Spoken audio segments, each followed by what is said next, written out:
Welcome to Scrollin', a podcast about the Elder Scrolls Online. I'm Ket, and this is episode number 15.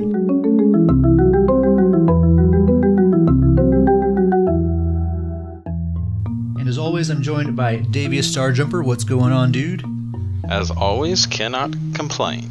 Cannot complain. Always. Very nice. Are we allowed to say as always yet? Have you been on the show long enough for it to be as always? All right, edit the as always out. Just can't complain.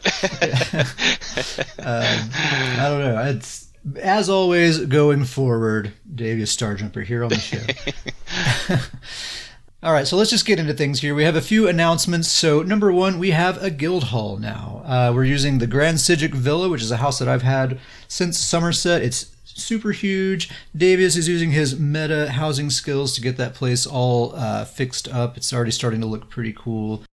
And then on the topic of the guild hall, I just want to make a quick shout out to Danjavan. He hooked us up with some attunable crafting stations. So as soon as the patch goes live, Student's Favor is in the game, and we'll be able to have our own Student's Favor crafting stations in the guild hall. Huge shout out to Danjavan. Thank you so much, dude. I was not going to be able to get those attunable crafting stations for a while on my own. So you gave us a nice shortcut there. So appreciate it. Everybody's getting their stoons right off the bat. Yeah, we are set up for stoons. One of the things Davius has been tasked with in the guild hall is he has to create like a shrine for us to put these crafting stations shrine on. And that's, you'll have this nice ceremony as you're crafting your stoons. Yeah. Another announcement, we have decided that going forward, Friday nights are going to be our guild's Imperial City sit chair night, is what we're going to call it, I guess, for now. So this has become, I don't know, probably my favorite activity to do as of late. So what we do is we just jump down in Imperial City, we start at our base, we run to middle, kill Molag Bal, and then we pick one of the other two alliances. It's just random which one we choose.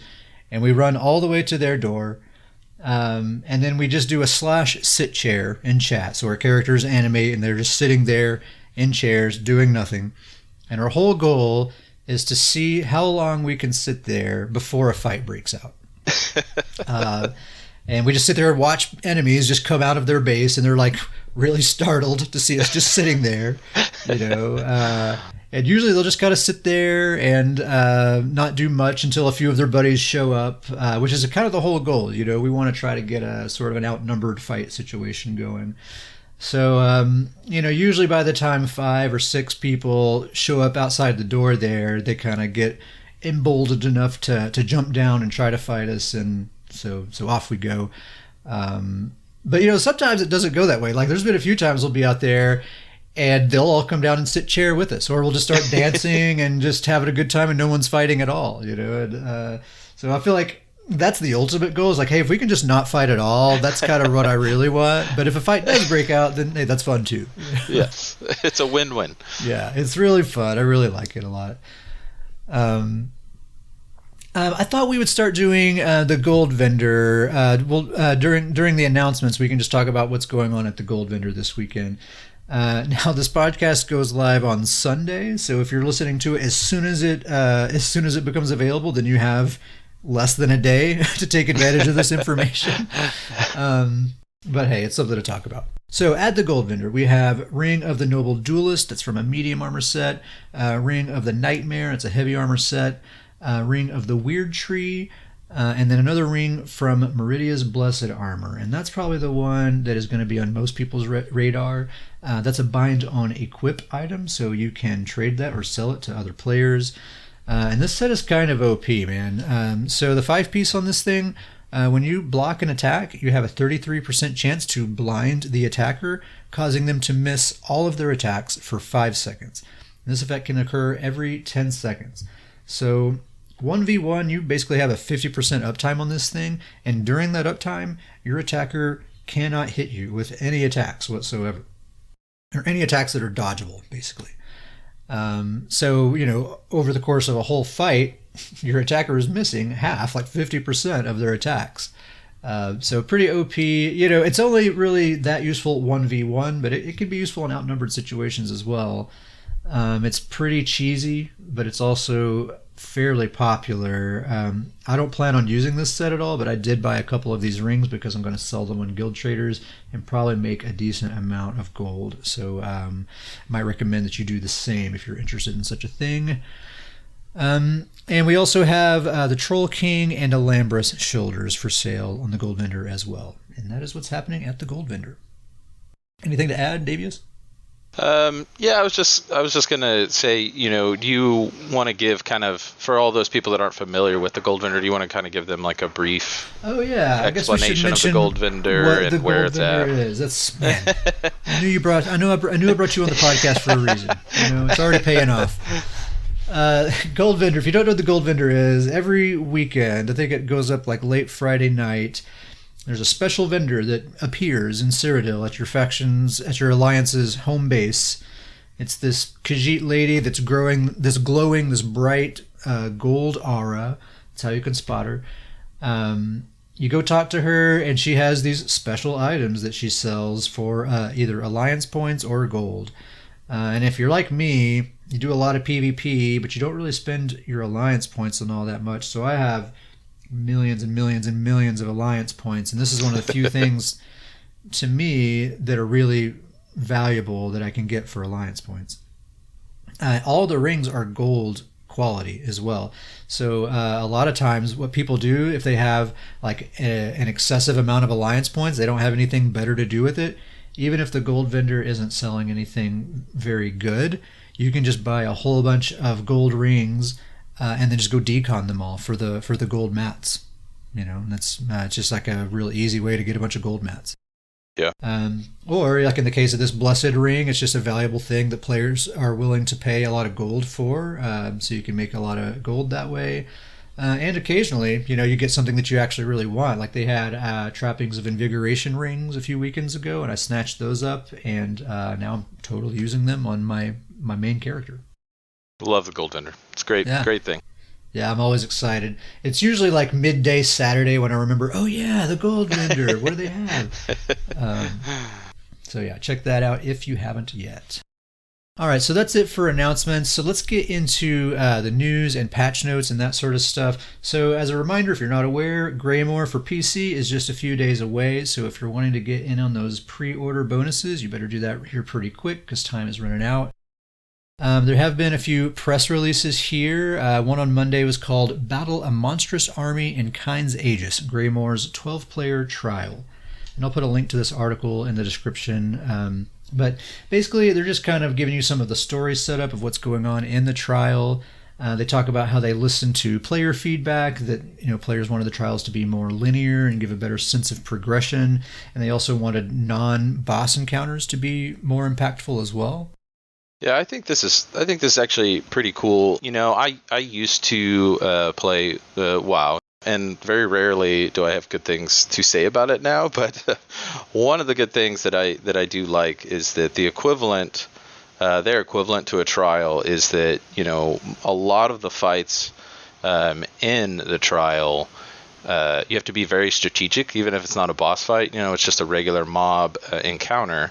There's still strategy and place and kind of things like that, and it kind of feeds to the overall feel of a trial. When you're in a trial, this is kind of like the highest level of fight. It's the end game. This is the huge boss. This is like a high end difficult thing. And so when you make these non-boss encounters more strategic, you have to do certain things, and there's not necessarily mechanics to it, but you do have to take it seriously or it could wipe out the group. It gives more to the trial. It kind of gives that more heightened sense of, okay, this is a serious fight, this is going to be fun, and any time there's extra strategy and things like that, I think it adds to the fun of the experience. And so I think this is a really cool change. I'm excited about this one.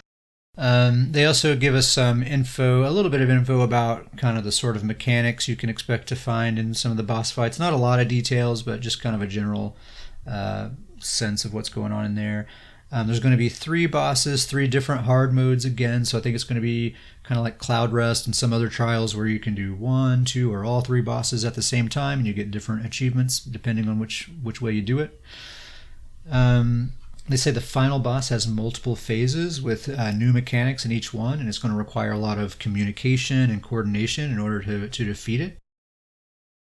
So they also did a live stream just yesterday where they talked a little bit about some of the art and lore that's going into the Greymoor stuff, and they also did an unboxing of the physical collector's edition of the game. So just kind of showing you what comes with that and all of that. So if you're interested in that, there'll be a link for that in the description.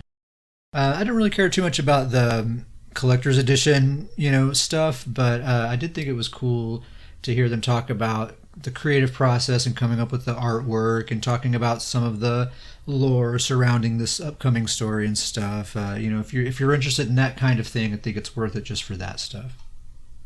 I'm curious. I haven't had a chance to watch this yet, but I'm curious. What was your kind of like highlight on the art lore that they discussed? Like maybe the coolest part or something.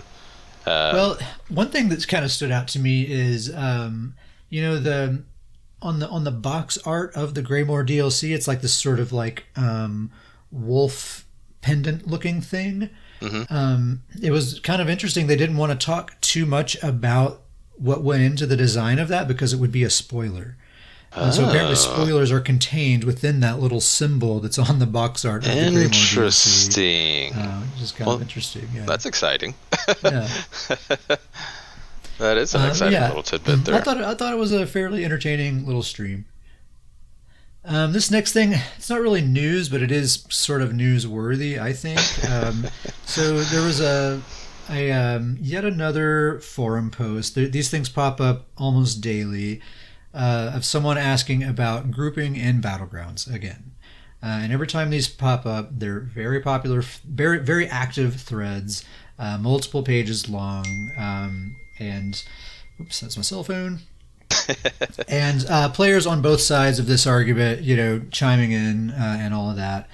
Well, this time an actual developer chimed in and kind of cleared some stuff up for everyone. And basically... what they said is that there are no plans right now to add grouping back. It's not something they're really talking about or thinking about. They're just focused on other things like performance. So this is a topic we've kind of discussed to death, in recent episodes already. So I don't think we really need to dive all into it all again. But the fact that a developer commented on it and it was such a clear, definitive statement like this isn't happening anytime soon, so just forget about it. Yeah. It's worth mentioning, because I think we were kind of sitting around waiting, like, well, maybe this patch is going to come back, but now we can just kind of relax and be like, you know what, this is just what Battlegrounds is now, and we can just accept that and move on. Yeah, 100% agree with what you said right there. It's excited, and I thought it was cool that the developer actually kind of gave us a heads up. Even with that announcement, I think everybody listens to this podcast knows our thoughts on this. We missed Team Battlegrounds. It was a lot of fun. We wish they'd find a way to make it work again. But I did think it was cool that the developer at least let us know because even me and you, we've been kind of, it's almost internally we've thought, all right, it's just around the corner. It's just around the corner. So there has been this anticipation. Surely it's coming back next patch. Right? Yeah, we're waiting for it. Like, oh, we just can't wait. And now, at least now we know, like, all right, like. It's not going to come for a while. We can refocus those efforts or planning or things else, in other areas elsewhere. Not the zone, but the actual word elsewhere. But yeah, I thought it was cool that the developer at least came on and gave us kind of a heads up. Yeah. I mean, I wish they had made a different kind of comment, but yeah, something's better than nothing.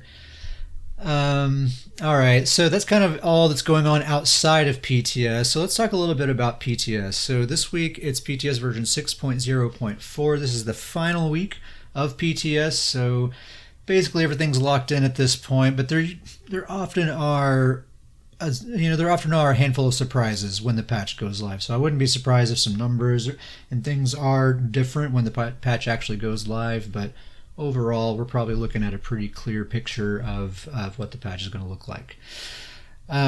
We've already talked about everything that's happened on PTS in quite a bit of detail, so we're not going to rehash every single thing, but we are going to kind of do a quick roundup of the things that we're looking forward to, the things that maybe we're dreading or worried about, or just general things that are on our radar going into the patch. So let's get into it. Number one, of course, the new Stoon's Favor armor set. Now, this set came out swinging really hard week 1 of PTS, slightly nerfed week 3 of PTS, and then absolutely destroyed the following week. They're coming after Stain's Goods. They're coming really, after us. Really, I mean, not a trash set, but certainly not as exciting as it was in that first iteration. But, you know, we named our guild after this set, so we have to be excited about it no matter what. So we're all in. So definitely looking forward to this set. Stune's favor. The new Baylorg, it's getting buffed considerably, I would say. I think probably, you know, it's already a very popular set. I think it's probably going to be even more popular. Amber Plasm's getting buffed. Super excited about that. I think we're going to see this new Venomous Smite set be paired up with Azure Blight Reaper. I think those two sets combined are going to be very powerful for taking out entire groups of players. So maybe like in Battlegrounds, I bet we're going to see things like this. People using these two sets together to wipe out entire squads. I could see even in Cyrodiil, maybe a couple of people running this kind of setup to try to wipe out Zergs and stuff like that. It could be very, very powerful. It's kind of cool that the theme of those two sets goes together really well, too. Yeah, they really seem to synergize really nicely, and really, if that's the kind of build you're going for, like I want to be able to wipe out large groups of people, it seems like that pairing right there is going to make that very possible. Of course, the new Malakath Band of Brutality, that's one of the new mythic items, and that's probably the one that most people are really wanting to get their hands on. That's going to really shake things up a lot. We talked about that quite a bit on the last episode. The new Thracian Stranglers, that thing's going to shake things up a lot as well. It's going to be a wild item to have in the game.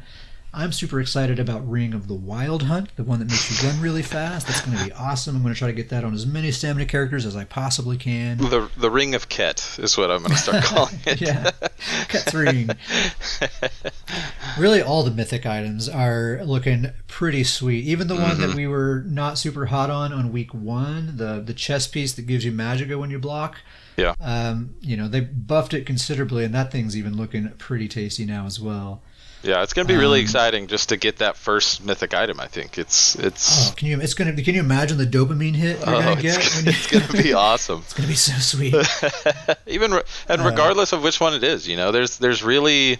It'll be they're all good. Yeah, you can use all of them, so it's going to be cool to see. The Snow Treaders is like the least exciting one, and even that one I feel like I'm going to try to find a way to use it. Oh yeah, exactly. I think that's the cool part too, is when you actually get it, you're going to be like, all right, like which character is going to get this, and which character is going to shift to make this item work. yeah, totally.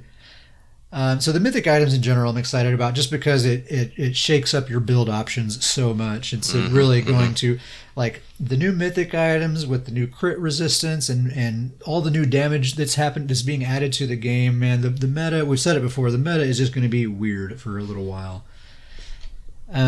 Also looking forward to this new Yandir's Might set. It's one of the new trials sets, but we talked about this, and we all kind of agreed that this could actually work really well on a PvP build as well. Yep. This is the one where you build up these stacks of stamina recovery, I think up to 5 stacks, and then whenever you want, you can do a heavy attack and trade that stamina recovery for damage. Really cool idea for a set. Yeah. And then we're probably going to be seeing a lot more arena weapons on people's builds, because arena weapons, as we mentioned before, are being put on a perfected, non-perfected system. So you can do normal Dragonstar Arena or normal Maelstrom Arena and get a hold of those weapons. So I think a lot more players are going to be willing to go through that content to get these weapons now. So we're probably going to see those a lot more. Yeah, I think that kind of adds into the build diversity too. You know, where this, I think that this, we may be going into a like the most diverse PvP, you know, builds that we've ever been a part of. Yeah, here. Certainly, because like no longer do you have to wear all M-Pen. You have the option to wear other traits on your armor. And we have these new mythic items. We have more easily accessible arena weapons. Monster sets have been adjusted quite a bit so that some of them are less attractive, some of them are more attractive. Yeah. Yeah, like I said, things are just going to be weird for a while, man. It's going to be really cool to see where the dust settles, what the meta looks like. Is there really a clear-cut meta, or is like every build just totally different?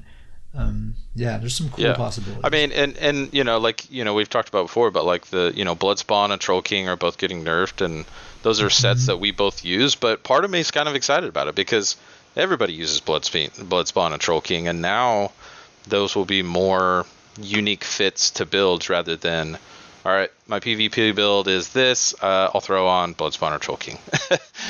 Yeah, totally. Just bring them down a little bit so that it's not the obvious choice anymore. Yeah. Yeah, the one thing I'll say about Bloodspawn is that I'm surprised at how timid the community response has been to that change. I always imagined if Bloodspawn got nerfed that the PvP community would just, flip their tables over and just, they've had it. But people seem to be weirdly like, I don't know, not super up in arms about it. Which, hey, I mean, no complaints. It always annoys me when people get like really outraged like that. But yeah, it just defies my expectations, honestly. I think they just, everybody expected it to be nerfed for so long now. So now that it finally happened, it's just like, oh, okay, this is when it's happening. Yeah, there it is. We all knew. I mean, we definitely all knew Troll King was getting nerfed at some point. I still plan using Bloodspawn, but I like now that instead of, all right, this is one of the go-to sets. Now it's like, all right, Bloodspawn is if you have a ultimate type build. Like it's the go-to for that ultimate build. But if you don't have an ultimate build now, there's really not a point to using it. So I think that's the really cool part is that we should see either more monster set have an opportunity to fit their way into builds, or with, like we said, with arena weapons, mythic weapons, maybe monster sets aren't so dependent, maybe you don't have to have monster sets anymore. So oh yeah, it's absolutely going to be a more optional thing going forward. It's just one of the options you have to get the stuff in your build that you're trying to get. I mentioned that we're getting base critical resistance added to our character as a base stat. Super duper excited about this. I think it seems like a minor thing, but I think this is the thing I personally am looking forward to the most because it's going to allow me to do some stuff in my builds that I've been wanting to do, but I felt like I couldn't do before because it would leave me too vulnerable as far as my defensiveness went. So very excited about that. That's really, really awesome. Really excited about the alliance change tokens. I'm at least going to be moving 2 characters over right away, probably 3. Super, super excited about that. Looking forward to seeing what the situation with werewolves and vampires is going to be. So obviously there's going to be a ton of vampires right out of the gate because it's the new thing. And werewolves are getting some buffs as well. But I'm curious, a month, 2, 3 months from now, the new has worn down, the hype has died down. How's it going to shake out with the popularity of vampires versus the popularity of werewolves? Because an interesting thing has been during this development cycle is, vampires got this whole rework, right? They've been totally reinvented. It's like a different thing entirely now. Whereas werewolves, they just kind of got a handful of quality of life changes. Now, there's significant quality of life changes, but it's not like werewolf has been totally reinvented, right? Yeah, there's no new abilities or anything like that, just slight changes to abilities and things like that. Yeah, just kind of making things a little easier for werewolves as far as getting the buffs that you need, like the standard typical buffs that you typically have in a build. And the thing is, people who play werewolves are like over the moon about what's happening with these comparatively small werewolf changes compared to what's happening with vampire. But the community response to this new vampire rework is like, man, I don't know. It seems weird. We'll see, So I'm very curious to see, like, is vampire actually going to become like a really popular play style? My hunch tells me that werewolf popularity is going to skyrocket because they're looking really good now. And I'm not so sure about vampire without more further adjustments. Yeah, this is going to be really interesting because, and especially in PvP, I don't know so much about the PvE side of things, but in PvP, werewolves, they're just, they're much, much more rare.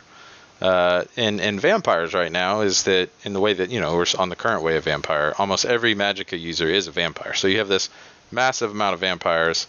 Very rarely do you see a werewolf. You'll see them every now and then, but, you usually don't see a whole lot of them.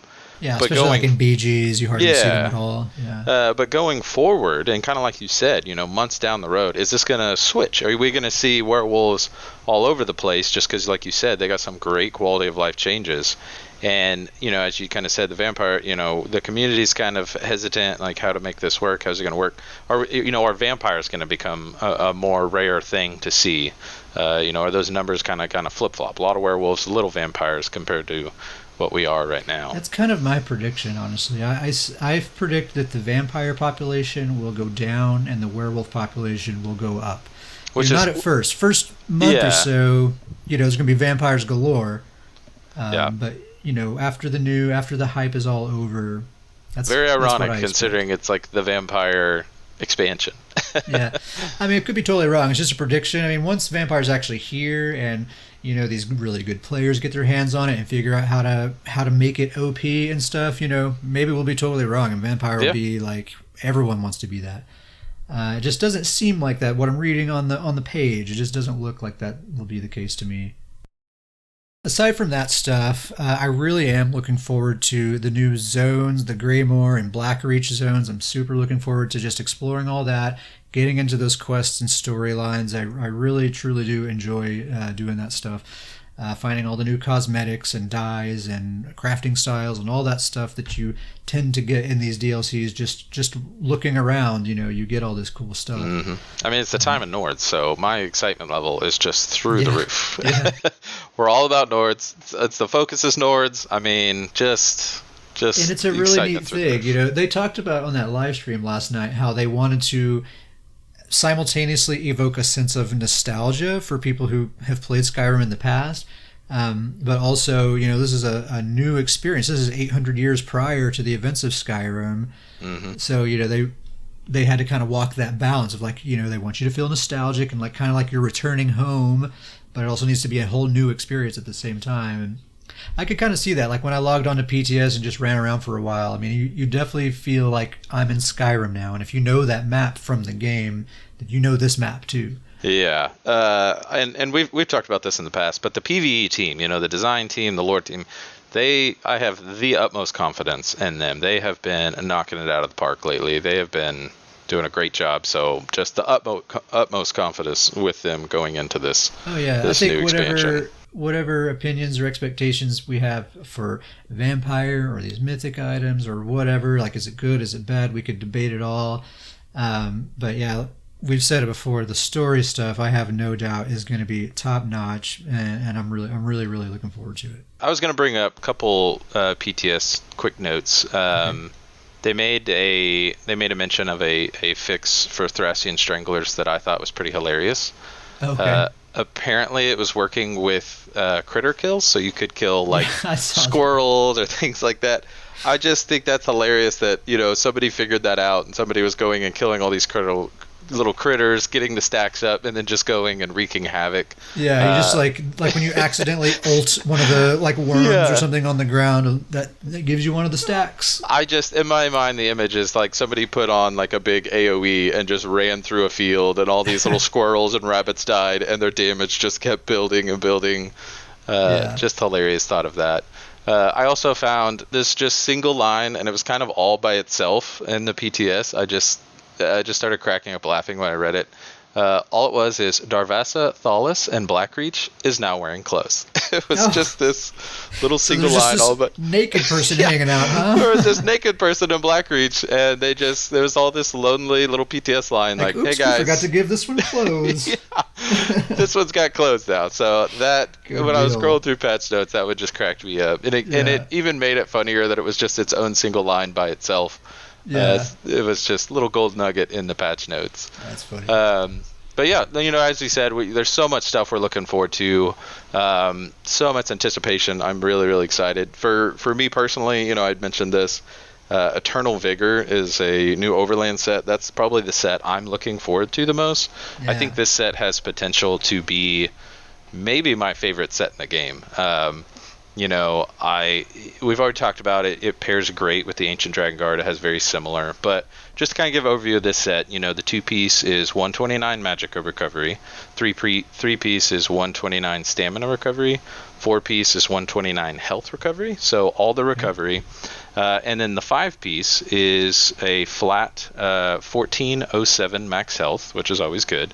And then it gives 337 stamina and magicka recovery while your health is above 50%. And then it adds 1011 health recovery while your health is 50% or less. I think this is just going to be unreal sustain type set. I mean, It's we're gonna talking be awesome. And like with the recoveries that you get for the 2 through 4-piece bonuses on top of the 5-piece bonus, you can easily just run tri-stat food and all good on recovery. Yeah, we're talking 450 stamina and magicka recovery, and I think that's a huge. I mean, from a PvP standpoint, to get stamina and magicka recovery at that and you're going to use level, that on a Stamsork too, right? Oh yeah, I'm putting it on. So you're going to be dark dealing till the cows come home. Exactly. And then not to even put aside, the 1407 max health is a great, as just kind of a great little nugget in the 5-piece. Oh, totally. But we're talking, with that 4-piece health recovery and while you're under 50% health, we're talking 1140 health recovery when you're below 50% health. That is basically, that's basically a Troll King. Yeah, it's more than the Neutral King. It's stronger than the Neutral King, yeah. And it's just kind of fit into this set and this set's already great just from the sustain numbers. So I think this set is going to be huge, and I'm really, really excited to use this set. Sweet, dude. Yeah, I'm excited to see it in action, especially on your Stamsork build, which I know you're going to talk about a little bit later. Seems like a super solid set. And especially, like you were saying, paired with Ancient Dragon Guard, which seems like the perfect counterpart to that. Yeah, above 50% health, you have damage and sustain. Below 50% health, you have resistances and health recovery. So like a double layer of protection. It's really cool. All right, well, why don't we take a quick break, and then we'll come back and talk about what we've been up to in the Elder Scrolls Online here lately. Sounds good.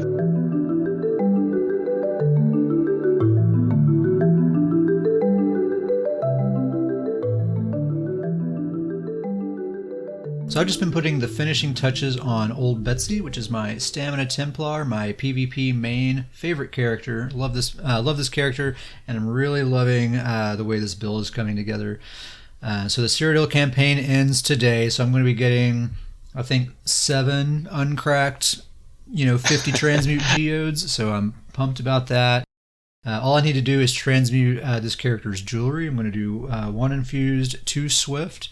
It's going to be damage glyphs on everything, damage mundus. And as a reminder, I mentioned it before, but the setup is going to be Trappings of Invigoration, Hulking Draugr, and Grundwolf. That's going to be the gear that I'm using.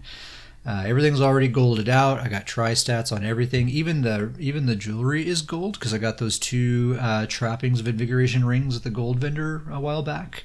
So that's really nice. So I just had to gold out 1 necklace, and now it's totally gold. Really, really awesome. It's a great feeling when you finish out that full gold of a build. Oh, it's just I just sit there on my inventory screen and just look at all the gold things. Just rotate from one gold item to the next. It's all gold, all of it, every single piece. And very important, I modified her appearance slightly. She has a new style of boots now. She's using the Anaquina light armor boots, and they look really nice on her, I think. It's a very good look. We always talk about this, and people, they need to know this. The most important part to any build, any character, is the cosmetics. You've got to get that look right. You got to get the look right, because that's what inspires you to 100%. Really explore that character and what they're capable of. I swear it really is true. If I really put in some time and make my character look freaking sick, then I'm going to have a tendency to want to put a lot of time into that character and make them good, and I really do think it makes a difference. It really does. It makes a huge difference. I've even had characters that I'll put a look together, like the look so much, and then as I make it, it'll even have slight, and I emphasis on slight. It'll even have slight adjustments on abilities I use for the character. Yeah, just because the flavor works a little better or Yep. something. Yeah, yeah, totally. So super excited about Betsy. She'll be completely finished today. I have my outline created for making her build video, so that'll be going up probably next weekend or sometime soon. Very excited about that. I've also been spending a lot of time on my Magic and Necromancer. I might be even more excited about this build right now. I've just been having so much fun on this thing. So it's a Magic and Necromancer PvP healer / support build. And it's just all about that, healing and support. I changed the race. It's an Argonian now. And I renamed the character to Despair, which I think is a really cool Great name. Great name. Kind of anime-like, but Perfect for what the character is as well. yeah. She absolutely is a source of despair for enemies.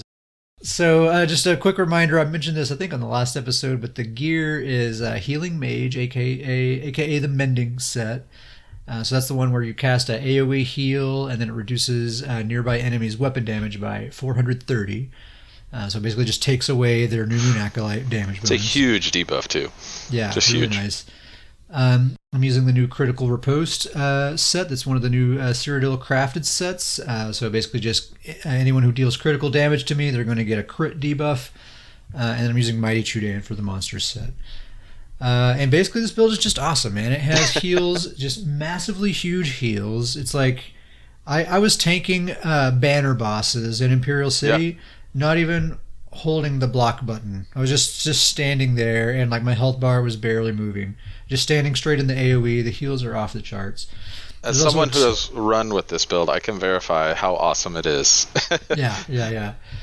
It has a ton of CC. I basically just control any piece of ground that I'm standing on. It's mine. And any enemies, they just have to get off of it. Really awesome. Tons of heavy debuffs. Tons of awesome heals. It's really awesome. Davius and I, we were running around Imperial City last night. I was on this healer build. You were on your new Stam Sork, which you're going to talk about here in a minute. I'm excited to hear that. But man, we were just having an awesome time. It turned out to be a really good pairing, these two characters together. Yes. By the way, the noon sirens are kicking on again. It is not an emergency. If you can hear the sirens in the background, this happens every Saturday at noon. They test the sirens because we get tornadoes from time to time, and so they're making sure the sirens work. Do not be alarmed. Ket is safe.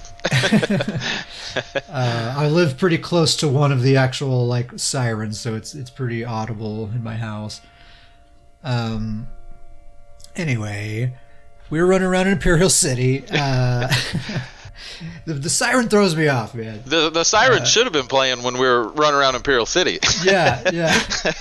So I'm on this Necromancer healer. Davius is on his brand new Stam Sork, and yeah, it turned out to be a really awesome pair. We got in some really great fights. At one point, we went down deep into DC tunnels. We went all the way to their door, and we're basically doing the thing we were saying at the beginning, the sit chair thing, right? We go up to their base, and we just sit in a chair until we get a big fight going. It's the Goon's way. It's the Goon way, and that's basically exactly what happened. We sat there long enough, and I don't know, 10 or so of them piled up out there. And it was just the two of us and a random friendly Sork that we bumped into while we were out there. I invited him to groups. It was the three of us. Yep. And we fought them and had such an awesome time. They killed us 2 or 3 times. And then we just went straight back there again and again because we're like, we know we can beat this group. Even the 2 times that they kind of overwhelmed us, it was great fights. Like, it wasn't quick. It was, they went on for a while. We would take several of them out. We'd go, and then it was just kind of over a while that we'd get slightly overwhelmed. Yeah. And maybe a little bit of just not great decision making on our parts. For sure. We had to kind of figure it out and figure out what our strategy was. But then we went there the final time, and man, so worth it. Sweet victory. We wiped their entire group. We tried multiple times. We kept trying to kind of bait them through this choke point. They finally went for it. We ult dumped them. We did some spin to wins. I was just spamming my heals and CC everywhere. It was just utter elation, man. We wiped the whole group, and just within a couple of seconds, they were all gone, and we were just standing there Did we do it? This oh is my gosh. fantastic. Yeah. And I even have to mention, too, that, while we were fighting them and they're overwhelming us, we had a banner boss had gotten pulled. Anybody familiar with Imperial City knows these are NPC bosses. They're extremely tough. They have massive AoE and they throw these debuffs that slow you and snare you. So we were getting this pulled the entire time this is happening.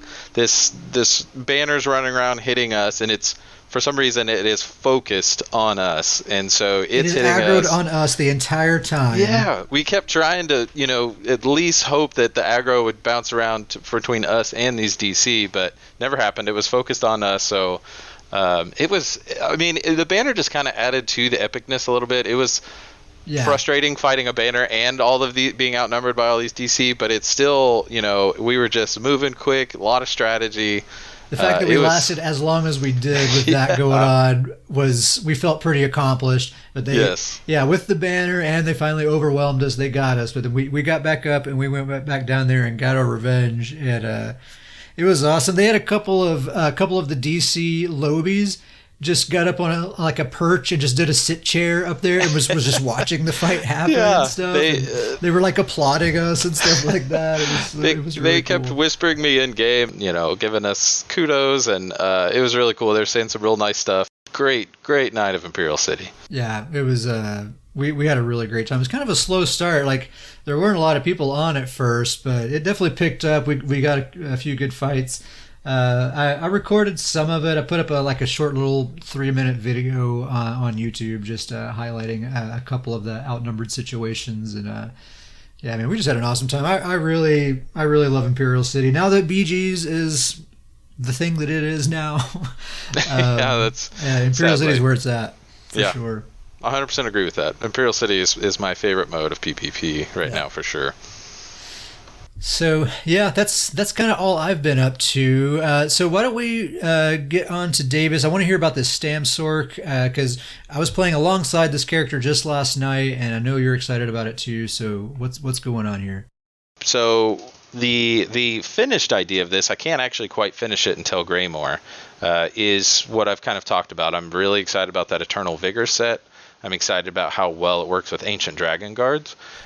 Just kind of quick reminder, Ancient Dragon Guard is, when you're above 50% health, the 5-piece, when you're above 50% health, you get 300 weapon and spell damage. When you're below 50% health, you get 3460 physical and spell resistance. And then as we talked about Eternal Vigor, when you're above 50% health, you get the Great Sustain. When you're below 50% health, you get the Health Recovery. So they're just a perfect pair. So that's actually the finished build, and then I'm doing a monster set of Grundwolf just kind of for extra sustain. Can't ever have too much sustain on a Sork, and especially Stamsork. So perfect too, because that Eternal Vigor is giving you stamina and magicka recovery, and Grundwolf is giving you stamina and magicka recovery, and I feel like Stamsork more than anyone benefits from having both, right? Because you can trade one for the other basically as much as you please. I have Dark Deal on there. So I've been really excited about this build, and as I've been tinkering, I've been really excited about it. So I've been, switching from a Mag Sork to a Stam Sork. It's taken a little bit. I got to level up, new weapons and things like that. And so last night was really kind of the first initial test of, all right, what's this going to look like in PvP? I don't have Eternal Vigor yet, so I just threw...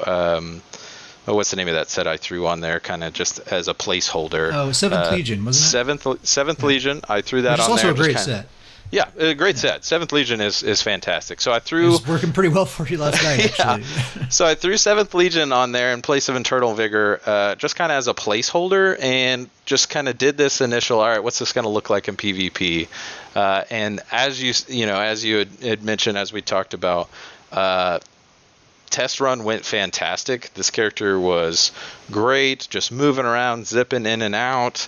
You were having a blast, I could tell. Yeah, I was watching, and you were having a great time. So much fun with the character, and it went that well. I will reference, there is on Ket's YouTube channel, there's a video, just a quick video of kind of a highlight of some of the fights last night of us using these characters. So definitely, go to his channel, check out that video. You can kind of see us do some quick fights. But there's the quickness of this character, the zipping in and out, just went really well. And I have to mention that I was surprised how well it went, because I'm really, there's a lot of work left to do on this character. I'm using dual wield. I think I have my dual wield level up to like level 40, so I don't even have all the passives on dual wield. My back bar is a sword and shield, and I think I'm a level 11 with sword and shield, so I have 0 passives on my sword and shield. So missing also, a whole lot of passives. How many times have you played a Stamsork in PvP before last night? This was my very first time, too. Yeah. Very first Stamsork run. Yeah, and with the amount of success we had last night, I feel like you're just going to be a Stamsork main from now on after right? There's a chance Stamsork main is in the future. It went really well, felt really well. The character's so far from being done. There's a lot of changes that need to be made. Don't have the final Eternal Vigor set on there.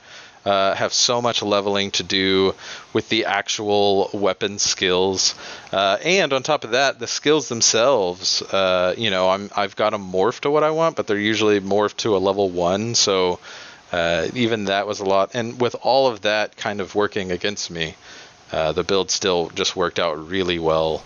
I had so much fun with it. Stamsork is awesome. It's one of my very favorites. We were talking about this last night because I think whenever the topic of class identity comes up, the finger always gets pointed to Stamsork, saying they're the ones that are suffering most in terms of class identity. They lack class identity. They're very generic and vanilla. They use so many weapon abilities. They don't get to use a lot of class abilities. And just the more time I've spent with a Stamsork and I've just been thinking about it and stuff, I think I pretty strongly disagree that they lack class identity. Now, it doesn't necessarily come in the form of slotting class abilities, but just the way that they play and the way that they operate, they definitely have their own thing going. You play a Stamsork differently than you play other characters or other classes.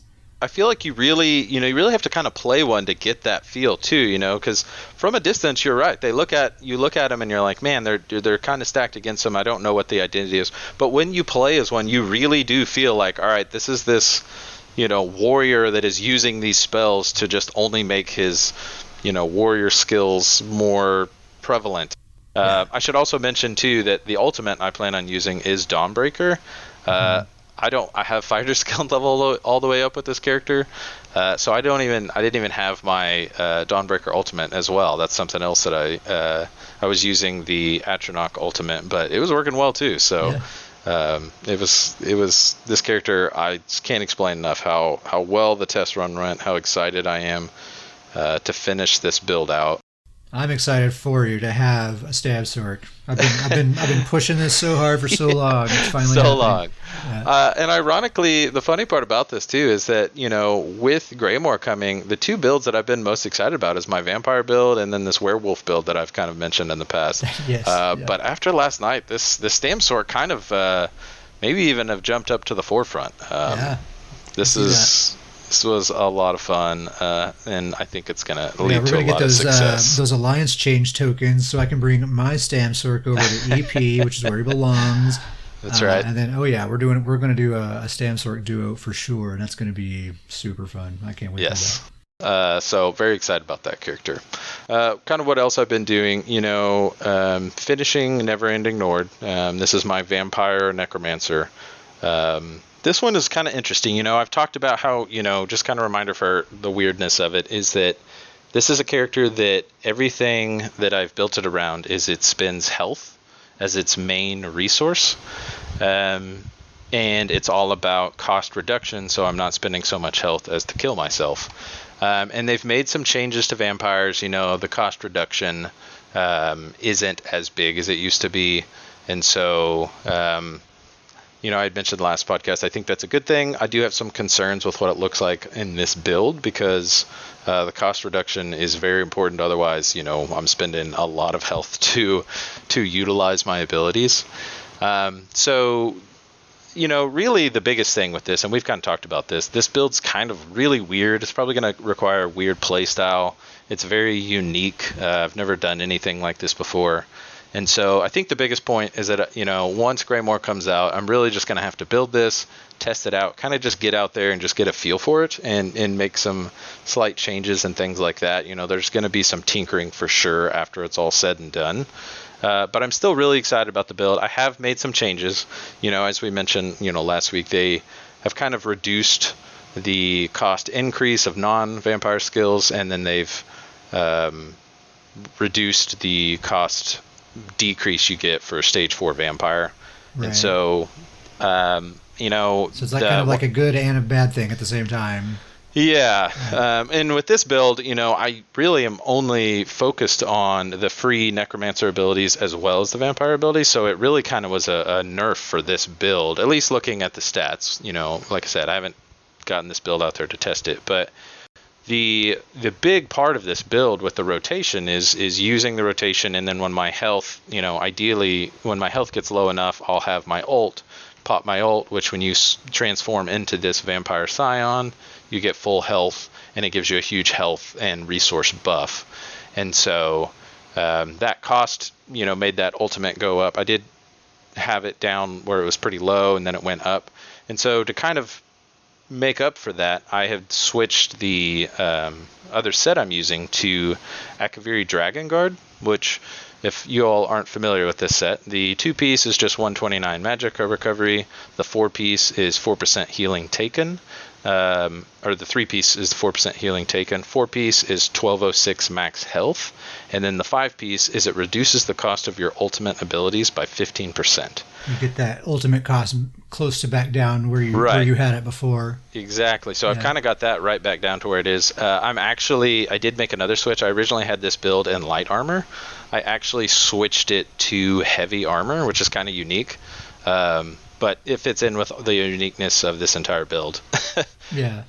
But I think I've got it to a place where at least is a good start. I still think this is going to be a really fun build and really fun to play, with just how different it will be. But I'm really excited about that, and I do have the character kind of all ready to go, so that as soon as Greymoor launches, just kind of spec into the abilities and kind of go from there.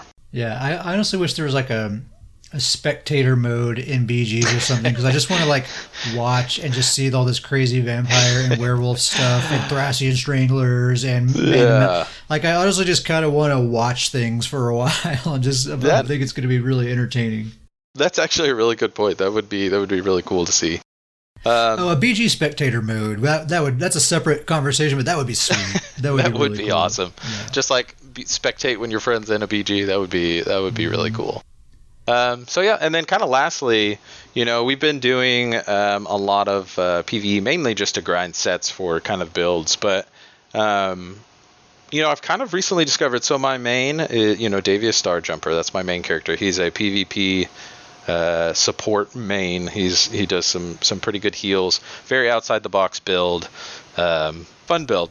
Anyway, so this is my main character, and so my very first character ever made. So definitely have done the most quests and things like that with him. So he has an abundance of skill points.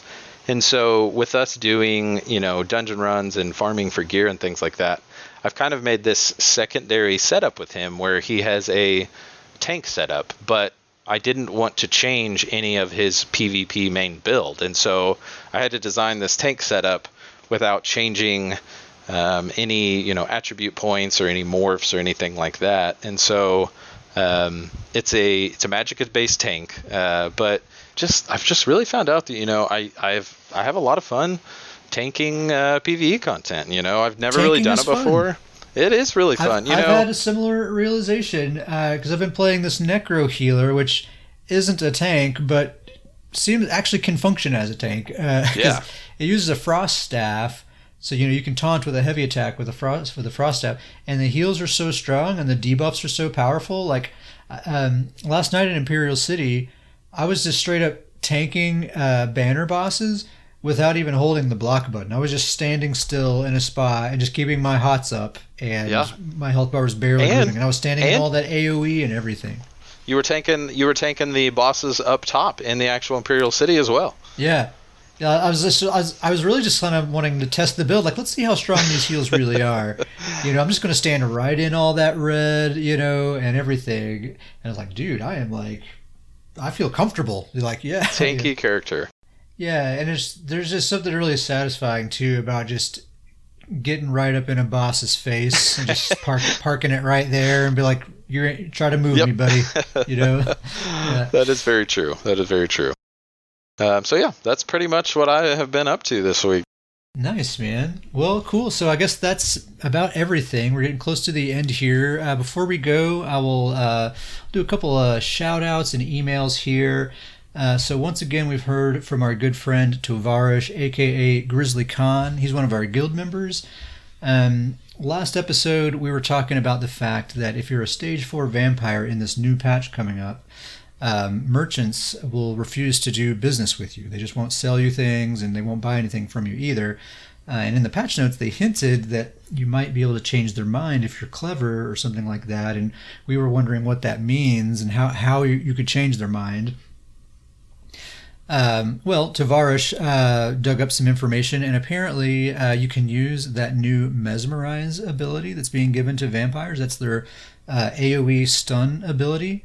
Well, you can apparently use that to hypnotize NPCs, kind of like a Jedi mind trick, and you can just be like, "I'm not a vampire," and then they're like, "Oh, sweet, okay, well, let's do business."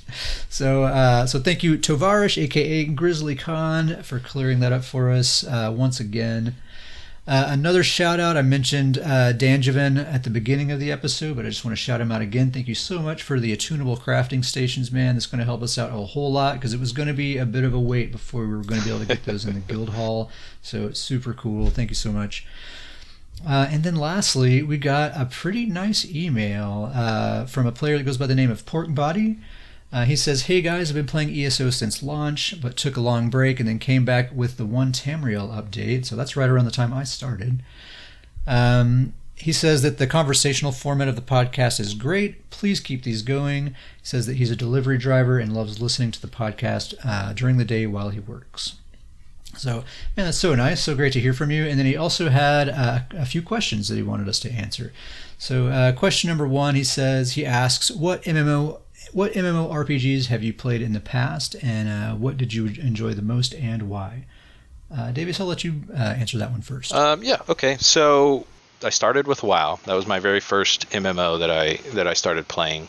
As I mentioned before, I don't have a whole lot of things to say about WoW. I mean, I definitely have great memories playing it, but anybody who's played WoW, or at least has played ESO, and I talk with Ket about this often. WoW really fell into this cycle where every time they come out with an expansion, they would raise the level cap. And when they first started doing it, it was kind of this new, okay, this is interesting, the new thing, new content. And then, so combined with that, the more expansions they came out with raising those level caps, they started coming out saying that they were going to come out with the expansions faster. So, as someone, that was my first MMO, I was, at the time I was really into it, played with some friends. It was, looking back now, it's crazy to me how great ESO does this and how disappointing it was with WoW. Because really what those expansions did, when you have your character, you get really into it. You get your gear, you get your character, you get really attached to your setup, your build, the way that it works. You always tinker when new stuff comes out and things like that. But in ESO, you have a character, they have a build, you like these items, you invest in these items, and when a new expansion comes out, you review the new sets, you make slight changes, but your core character is there. When WoW, an expansion came out and the level cap raised, it was basically just a complete reset wipe of your character. Yeah, and just to kind of clarify what you're saying, I mean, obviously people listening already know this, but the thing in ESO is, yeah, you get new options when a patch goes live, but you can totally just ignore any new stuff, and your current build as it is still legitimate.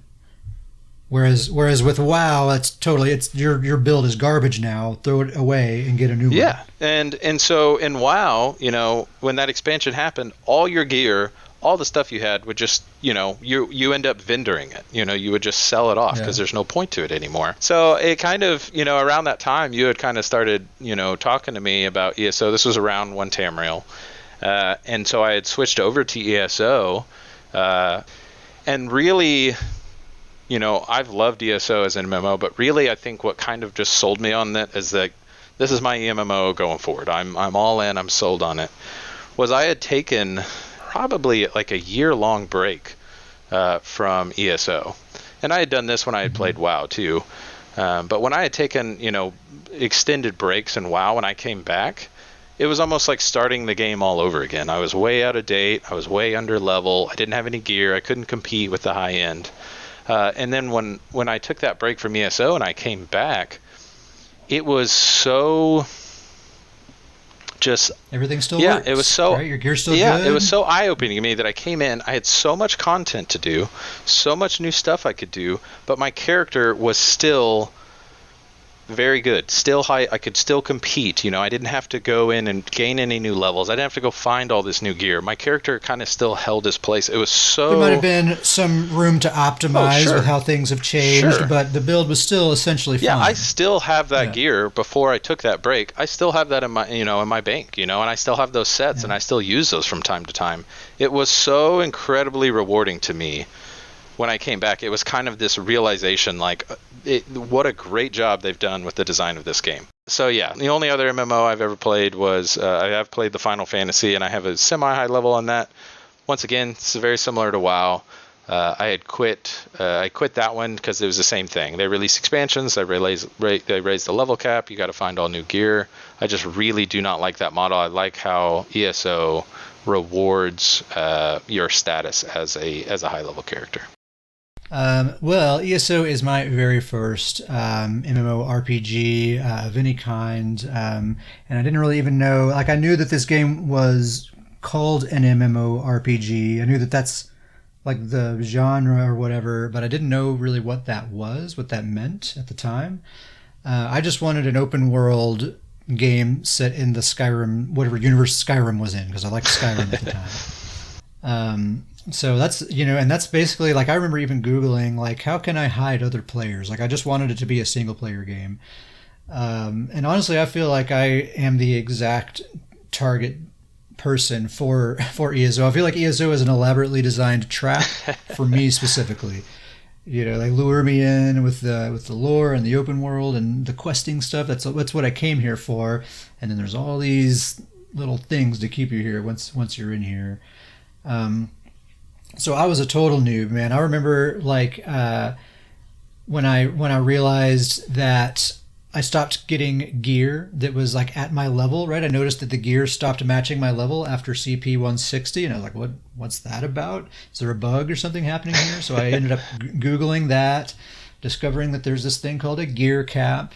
And that kind of led me into discovering there's these things called builds where you could optimize your character to do specific content. And so I started getting into all that, and I was CP 200 plus before kind of discovering this whole world of min-maxing and doing builds. And there's apparently group content where you can go meet up with people and do stuff together. So I'd been playing the game almost a year before I started doing dungeons and stuff like that. And when Davis joined, he was making fun of me because I had never used a mount a single time that entire time I'd been playing. Yep. I had just been traveling the whole map by foot. I'd done all the zone quests. I completed the main quest. So I'd been all over the map completely by foot. But yeah, I loved every moment of it, man. I was captivated. This was a magical, mysterious, bewildering place. I had no idea what was going on, and just kind of slowly piecing it together bit by bit over time has been a tremendously rewarding experience. Really, really fun.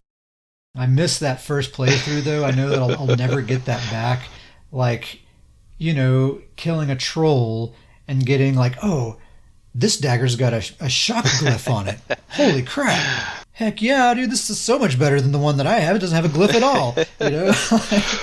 Just getting super excited about junk. I'll never get that back. One of the coolest stories that you always tell me about when you first started playing was the fact that, you had started in Auradon, and you thought that the zone of Auradon was the entire game. Like, you thought that was it. I guess I made it off the starting island without really realizing what had happened, I guess. And the first time I looked at the map, I was in Auradon. And, I didn't click my right mouse button to zoom out. And so I was like, oh, that's the map. Cool. Looks pretty big. This looks like a pretty big game. Such an awesome story. Yeah, so naive. That was so long ago. So yeah, that's my MMO experience. Question number 2. Let's try to move through these a little quicker. Sure.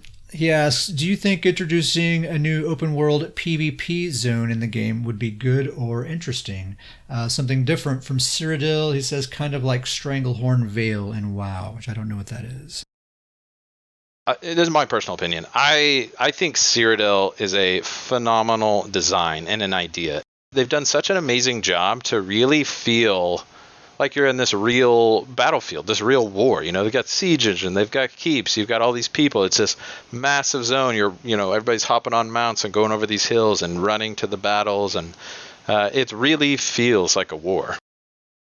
Here's what I think: if we can get Cyrodiil working good, right, where the performance isn't so bad. Like, I agree with you that the design is really awesome. The idea is awesome. And when Cyrodiil works well, it's some of the most fun I've ever had in this game. Yeah. But that experience is so rare because the performance is so bad. Yep. And I'm right there with everyone else. I'm tired of seeing people complain about Cyrodiil's performance on the forums and stuff all the time. But then, once a month I go into Cyrodiil to do my transmute grind, and boy, oh boy, it's real bad. It's really, really bad. Yeah. Well, the question being asked, do you think introducing a new open world PvP zone in the game would be good or interesting? So my answer is no. I don't think it would be because, well, okay, the one way I think it would be good or interesting is if they determine, you know what, we can't fix Cyrodiil. We don't know how. It's a lost cause. Throw it in the trash, start over from scratch, and make a new open world PvP zone. If that's the plan, I say go right ahead. Otherwise, I would say just take that energy and focus it on making Cyrodiil work well. Yeah. I think that's going to be the better way to go. Yeah, my answer to the question would be very similar to yours. I will say that anything new is always interesting to me. So I would say it would be interesting, but I would hope that they don't introduce new zones because, like you said, I would hope the focus would go into just fixing Cyrodiil. If they wanted to do something where they break Cyrodiil up to where, if that could help performance, so they break Cyrodiil up into some zones, I think that would be good. But I like the design of Cyrodiil too much for them to drop that and create new zones. So I would hope, my answer would be no. I could see it would be interesting, but I would hope no, that they don't introduce any new zones. They just fix Cyrodiil. Yeah. He's got a couple more questions here. He asks, if there were to be a new class introduced into ESO, what would you like to see? I'll start this one off. I think about this a lot, and I really have a hard time coming up with like what new class there could be, like how many more classes even are there lore-wise or whatever. Mm-hmm.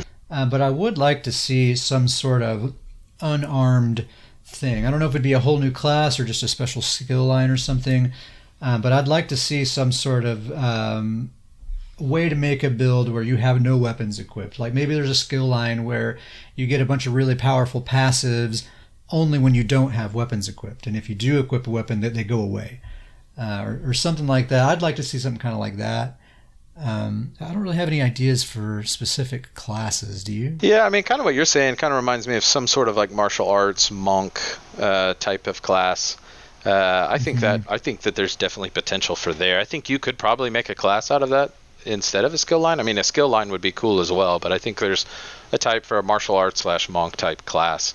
I mean, it's hard to come up with a new class. They've done such a good job, pretty robust with their classes. Yeah, and I feel like, I mean, there's like in older Elder Scrolls games, there are other there's like a vampire hunter class and things like that. But I think a lot of these have the themes of those classes, the aesthetics of those classes closely resemble classes that we already have. Yeah. So I think it would be kind of difficult to choose some of those based on that. I think the big thing with a lot of like classes, like you're saying, like a vampire hunter or a rogue or like, a paladin wearing heavy armor, or like some sort of healing cleric that's wearing light armor.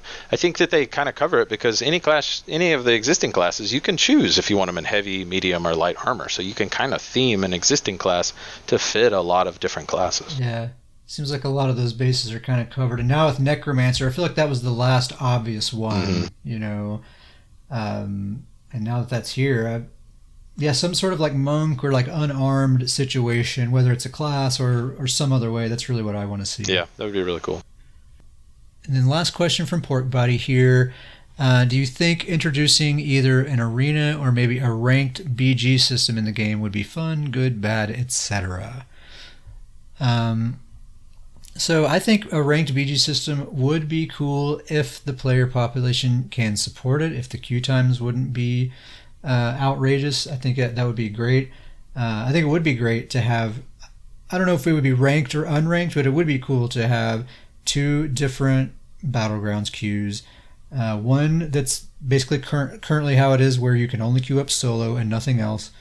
And then the other one, this could be the ranked one, where it's basically how it used to be. And any grouping situation goes. You can queue up solo if you want, but you just have to accept you may be going up against pre-mades. Or you can get a 2-man, 3-man, 4-man group if you want. I would like to see that. And just everyone knows when you're entering that queue, you know what you're getting into. And I think that could solve a lot of problems for a lot of people. Yeah, I mean, really agreement with kind of what you're saying. I think that there's a, the player, having the amount of player base to support it is huge. That's kind of the biggest thing going into it. But, they do kind of have somewhat of a ranking for Battlegrounds right now. I think that the foundation is there. I think that they, over time, or if it becomes a focus of theirs, I think with that they can just put some more details into it and things like that. And I think that they could create a more sophisticated ranking system from what they have right now. The amount of time you play, I think, weighs into it a little too much. But I think that the foundation is there, and I think in the future that as the game grows, more and more players come on, I think we'll get something that will only be better down the road. Yeah, totally.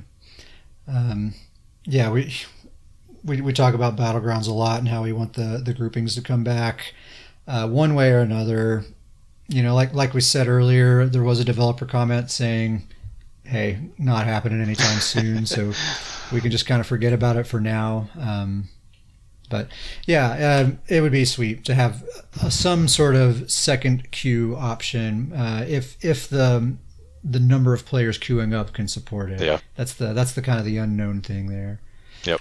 Anyway, Pork Body says, thanks for doing these podcasts and the feedback on the questions from one skooma addicted orc. Thanks, man, for writing in that email. That's really some really great stuff for us to talk about there, and that helps us out a lot. Yeah, just like you said, huge thank you. That's awesome to take time for the email and ask us some fantastic, great questions. Yep. If anyone else listening would like to send us an email, ask any questions, or just make some comments, tell a joke, whatever you want to do, the email is scrollinpodcast@gmail.com. That's scrollin with an I-N, no G, scrollinpodcast@gmail.com, and let us know what you think. And I think that's just about it for this episode of Scrollin'. Davies, do you have anything else before we go? Nope. Just, as Kat always says, if you guys are interested in joining up with Stoons Goons, you can reach either one of us. Oh yeah, you gotta be able to. You gotta tell people how to get a hold of us. I let you do the plug because you, like I always say, it sounds so much better coming from you. Well, you gotta remind me to do the plug. And then that's my job. I'll remind you to do the plug, and then you can hit it. You can email us at scrollinpodcast@gmail.com. If you want to get a hold of either one of us in the game, you can hit me up at Ket Sparrowhawk or Davius at Starjumper. Just to say hi, let us know you want to be added to the Stoons Goons Guild. We're getting that going, or anything else that you want to just chat with us about, any questions or whatever. We're happy to hear from you, and I think that's going to do it. So we're going to call that a podcast. Thanks for listening. Thanks.